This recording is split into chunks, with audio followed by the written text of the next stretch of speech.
In the city of Bulawayo, where ancient traditions still weave through everyday life, lives a well-respected herbalist who has chosen this land as home.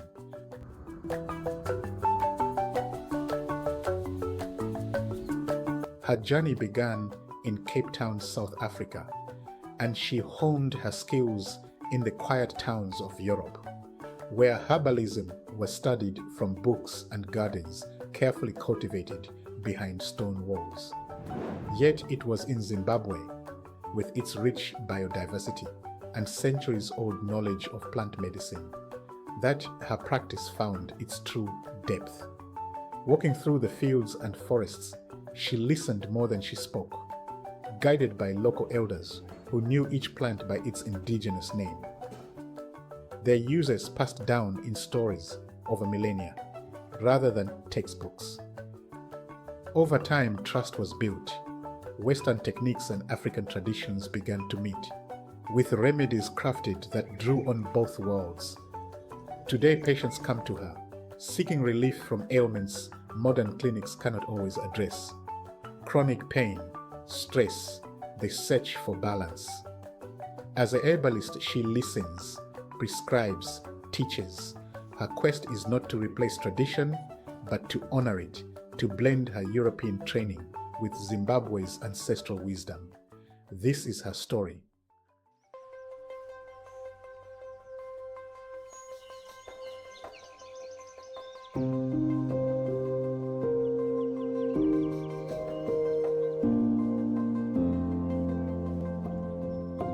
My name is Jennifer Broughton. I was born in Cape Town in South Africa, but we came to Zimbabwe, Rhodesia, right back in 1947. Interestingly, why? Because my father and mother had TB. And Rhodesia at that time was the country to go to for the right climate for curing TB, or for at least living comfortably with TB. From there, I'm going back into my childhood memories as we feed the information about myself. I actually contracted TB after my mother died and was the first cure in Zimbabwe. I was treated by Dr. Jacobson, and I was treated with conventional medicine, namely streptomycin injections. I then went back to school. I was at Coghlan School. I went to Townsend High School. And during that time, my mother had died. I lived with my gran, I lived with my father and a stepmother, and learned lots of things. From there, I was thought a little bit interested in plant life, but not really. At the age of 16, I started as a student nurse at Bulawayo Central Hospital and did my 4 years training. I did not do midwifery. And from there, I worked as a nursing sister as an independent nursing sister for various places like Rhodesia Railways, and ran many clinics as far as Wangi, which was a coal mining town. Only one company, Wangi Colliery Company, and we took responsibility for all their workers, and also worked for the Rhodesia Railways, which had 500 families resident in Wangi. So that's my medical background, where I gained it over 43 years. I then went to the UK for 3 months holiday, but landed up staying for 22 years. During that time, I had to do what they call a foreign qualified adaptation course. So as a nurse, you have to go and work as a worker, or a nurse worker if you like, or assistant, until you are familiar with the way they run their hospital and the use of their medications over there. Then I had an accident. I walked fast and furiously across the ward, stepped on a wheel and tore a tendon in my leg, and was told by the doctors I would never walk again. I had a year off, and then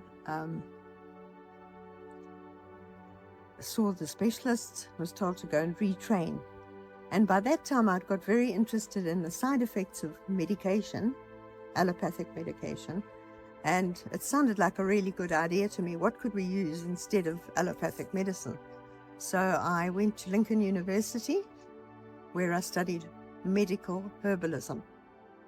That was a 4 or 5 year course, and we obviously did, the first 2 years were with the doctors, but we opened our own clinic at the university for herbal medicine.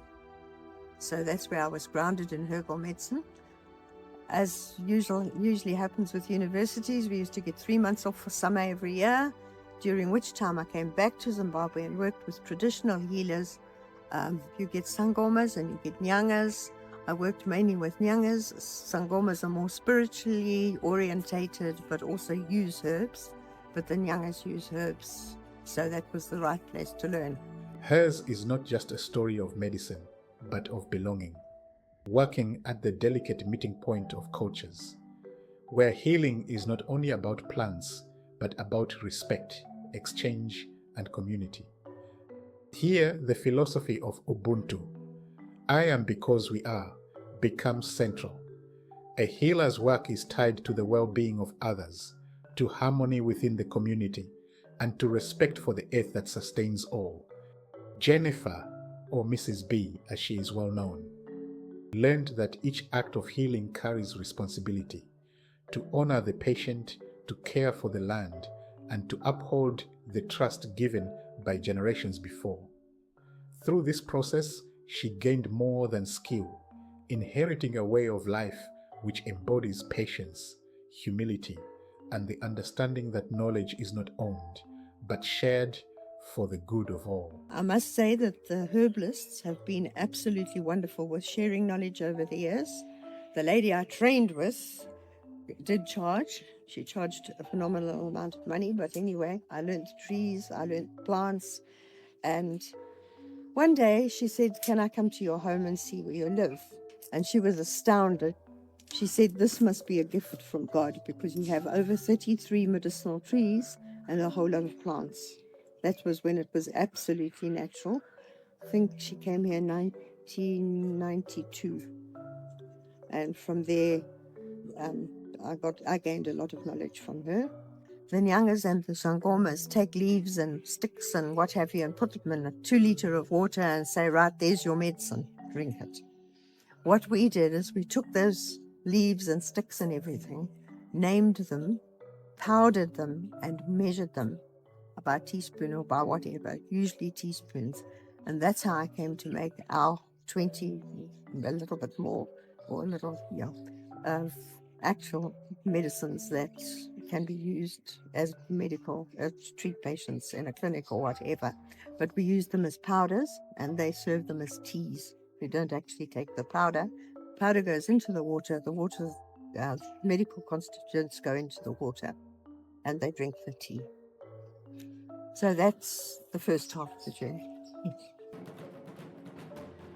In keeping with the true essence of Ubuntu, Mrs. B entrusted her herbal wisdom to a modest apprentice, whose understanding shifted the moment he accepted this generational legacy. In doing so, he became a bearer of a worldview rooted in community, well-being, and the enduring connection between people and the land. By handing down this knowledge, Mrs. B ensures that both tradition and Ubuntu continue to flourish, shaping not only how we heal, but how we live together in harmony.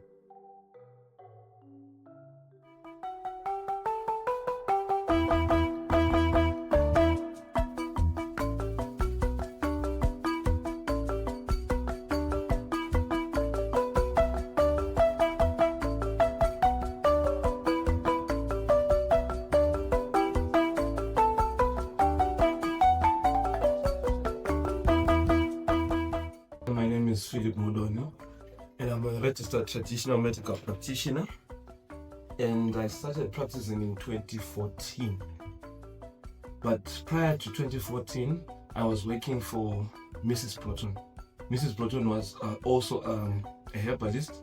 At the same time, she was someone who had practiced in the allopathic field. as a nurse. So she was conducting a research of her own. Now, I was working for her as a mere driver and office attendant. We can call them just front office manager, because I did most of the administration duties.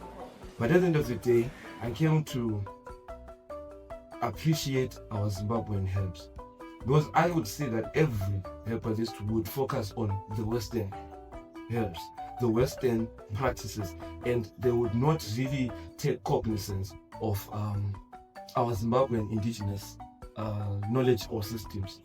So, as a passion, or maybe passion driven by something, started writing every encounter that I had. This is in Ntolwane. What is it called in Shona? What is it called in Ndebele? What is it called in English? What are other names what it is called? And how is it called what it is called? And what are the other variants that can be linked or seen as near to Ntolwane? I went to see the difference between Ntolwane and Gukutumkan, because on the internet, some of these things were treated as the same thing. I came to write my personal experiences with every one of them to say, this is Nkukutu.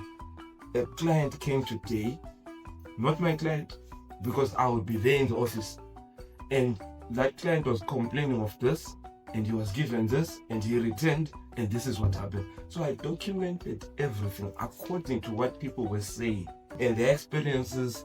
I came to know the spiritual side as well of these herbs, like for instance, Umkani, which is Mufura, the fact that people can also go there and conduct their prayers. So I came to know both sides, and it was something that, like, I wanted to document it, know it, and in a way formalize it, so that when it is there on the internet, our indigenous herbs have the same respect as the Western herbs. Because every time when you go on internet, the thing is, you would not find or get to understand our own indigenous herbs, because they would just mix up the names and relate them to theirs. For example, if you were to search for something like Rufandi Chimuka, there are 6 species in that of that plant, but the one you would find documents online is the one which is found overseas. Our local ones, most of them, there is no literature or knowledge that you can just read on your fingertips and say this is what and it is used for what. So this is some of the things that drove me into this practice.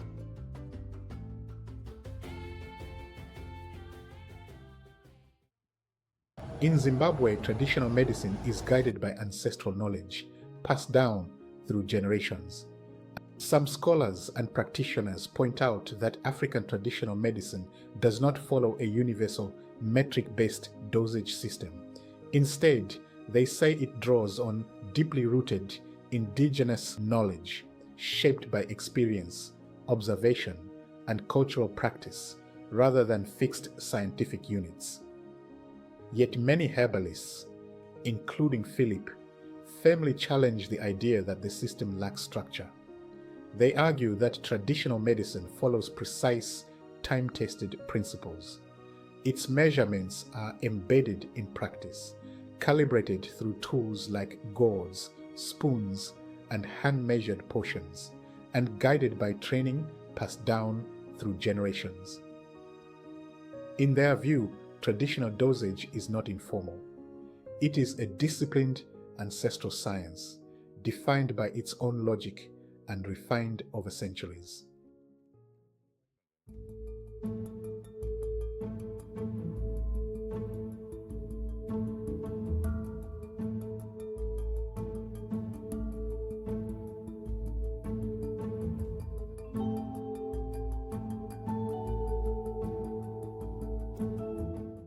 Yeah, there are instances where people have looked into the practice and said, that is traditional medicine. That means it has no dosages, it has no system, which is a lie. You will find that from the guys who came into this country to colonize it, the first thing that they discovered was we were self-sufficient. And they collaborated our data to know that in this kind of a condition, this is what is given and on what dosages. This is what is unique about traditional medicine. The spiritual side and what we would say our scientific side could be presented differently, but the outcome will remain the same. For example, I would give you on the top of my head, Lipia javanica, which is umsuzwana, zombani. If you go to a sangoma right now, they will steam you using it. But if you come to a herbalist, I'll cook tea for you using it.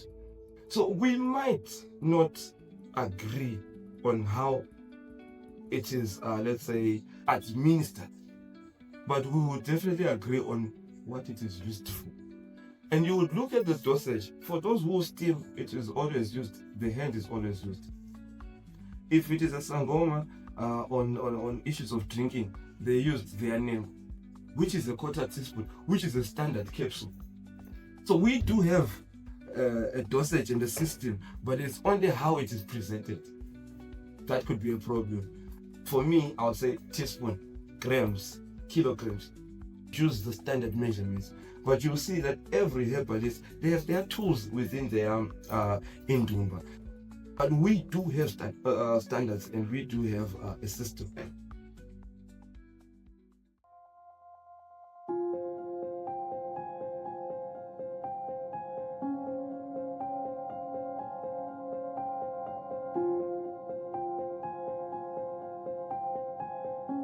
Zimbabwe is home to over 5,000 plant species.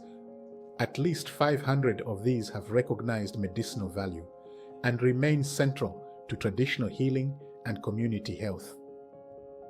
These include both indigenous and naturalized species found across the country's diverse ecosystems, such as savannas, woodlands, and forests.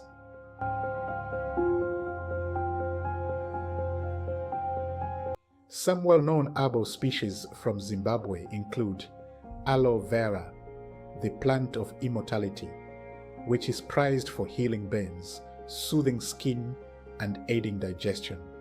Rich in antioxidants, it supports health inside and out, but must be used carefully when taken internally. Artemisia afra, Omhlonyani, used for colds and malaria. Wabugia salutaris, pepperbark tree.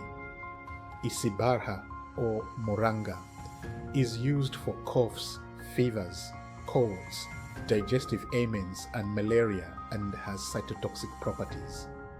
Sutherlandia frutescens, also known as the cancer bush, is traditionally used to strengthen the immune system, ease stress, and treat colds. Hypoxis hemerocalidea, African potato, used as an immune booster, anti-inflammatory, and remedy for prostate problems, diabetes, and chronic illnesses. These plants are used by traditional healers, inyangas and sangomas, and herbalists to treat a wide variety of ailments. The knowledge of these species is largely passed down orally and is an integral part of Zimbabwe's cultural and healthcare system. While trusted in folk healing, scientific evidence is limited, and caution is advised with long-term use or when combined with modern medicines. I wanted to remain as a medical herbalist and not move into the spiritual realm, because in this practice what happens is you come to appreciate everything, but you find a place where you then feel comfortable or specialize in. Having discovered his purpose, the young apprentice devoted himself to the ancient path of traditional healing. Guided by Mrs. Broughton, he learned to gather roots, prepare herbal medicines, and honor the rituals of his ancestors. Each day his bond with nature deepened, blending knowledge of plants with spiritual understanding.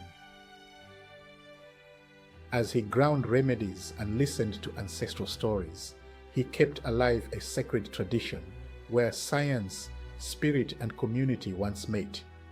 A journey shaped by patience, discipline, and reverence for the wisdom of the land.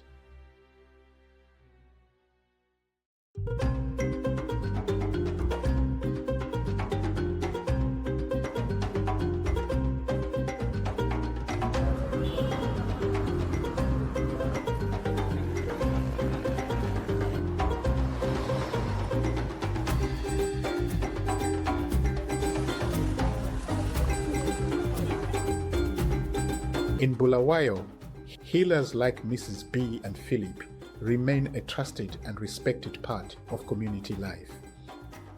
Having long served families with herbal remedies, spiritual healing, and cultural guidance, their knowledge is rooted in generations of experience and close connection to local beliefs and natural medicine. Alongside this, modern healthcare systems in the city provide scientific treatment, specialized diagnosis, and advanced medical care through clinics and hospitals. The idea of bridging traditional and modern healthcare systems is often discussed as a promising approach, but in reality there are no formal public efforts to support this collaboration. Strict regulation of traditional healing practices limits open cooperation with clinics and hospitals. While some informal referrals and community-level interactions may occur, they are not officially recognized or structured. While combining cultural knowledge with biomedical care could improve health outcomes and community trust, differing beliefs, regulatory restrictions, and poor communication continue to hinder meaningful integration. I would say I've had collaboration with the Nyangas over the years. I've been doing this now for over 20 years with the Nyangas at the back. And very, very often they've complimented my medicines, said if you add this for prostate, if you add that, it will help. And that I've taken the advice, so it's worked very well. What I do like to be very conservative about is treatment of cancer. People need to have their staging done. They need to know what's wrong. You don't just come and say, oh, I've got cancer. I need to know details about that. So we need to work with the formal sector as well. And personally, I would encourage people to learn the language of medicine in English, so everybody knows exactly what's going on. An interpreter is always valuable because people coming from the rural areas, people who've grown up in Zimbabwe and spoken the vernacular, really need to understand what is going wrong. You only get compliance when people understand, and compliance is a very bad thing in all medicine.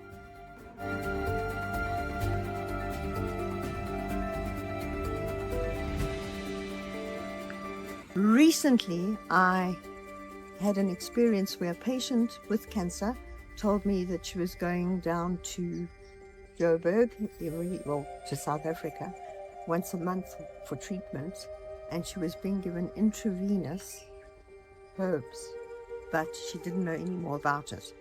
And she wasn't all that sure, but to me that was an enlightening experience just to hear about it. And I can honestly say I wondered at the time if it was something we call calendula. It's a flower, there's one there, that they were using. Things that she said made me suspect. So calendula actually kills cancer cells.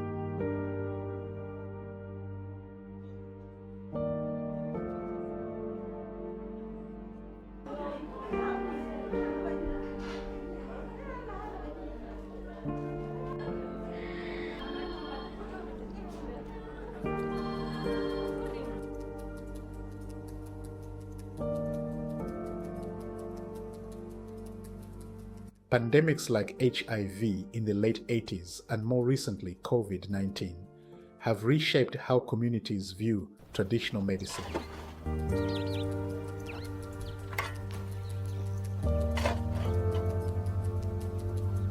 In moments when modern science was still searching for answers, many people turned back to familiar herbal remedies, spiritual practices, and community healers for comfort and connection. But as effective treatments and vaccines emerged, these crises also revealed where traditional methods could support well-being, and where they fell short against complex viruses. Together, HIV and COVID-19 sparked a global re-evaluation, encouraging a more balanced view that honors cultural healing traditions while recognizing the essential role of evidence-based medicine. We have cough mixture, which we formulated for COVID. In traditional medicine, or in the medicine we use here in Zimbabwe, they quite commonly use what I would call Western herbs. So your lemon and your garlic and things like that are incorporated. And then also they use things like mango leaves, trees of the mango tree, or I'm sure that some of them have learned about bananas. There's many, many, many. I think we have over 5,000 medicinal property trees and plants in Zimbabwe. And as I say, we use approximately 150. Well, we had COVID and people were down. So I thought, well, what are we going to do? People have to live. And the results of this cough mixture was we had an expectorant in it, because we were aware that people's chests were filling up with mucus and it needed to come out. And when I read an article that Groote Hospital in South Africa had actually operated to take out lumps of mucus, but going back to my youth when I was a student nurse at UBH, we were taking the patient to theatre, making a tracheostomy or a hole here, and sucking out the lumps of mucus. To this day, I do not understand how the whole world was conned into administering oxygen when they could have been suctioning. You could still administer oxygen with a fine catheter, but you could not, people who do a pneumonectomy or take out a piece of lung that's full of things. So that was it. So here we've got 9 ingredients, and it makes the person cough, it cough out the mucus, and the 500 people who bought this cough mixture never went to hospital. That's something that I treasure and would love to register and put in those pharmacies. And I counted the other day, in the pharmacy there were 21 cough mixtures. So that's just one product that I love. Some pharmaceutical companies have shown interest in plant-based formulations and natural health products. To herbalists like Mrs. B, this sponsorship is welcome, as this could provide funding for research, better tools, and wider access. She explains.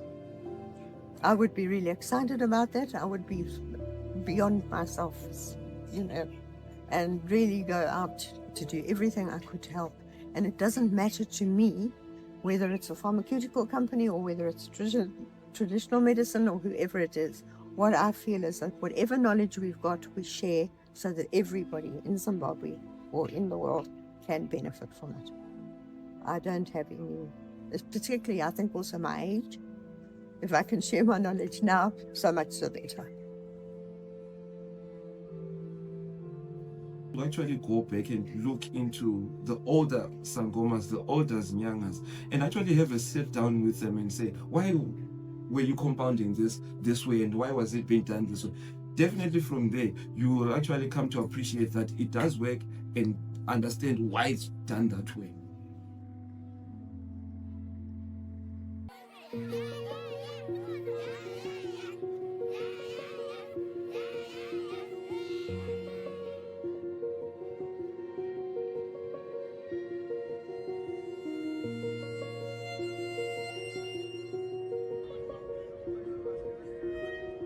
In the heart of Bulawayo, where the breath of the earth still whispers through the trees, the old and the young walk side by side.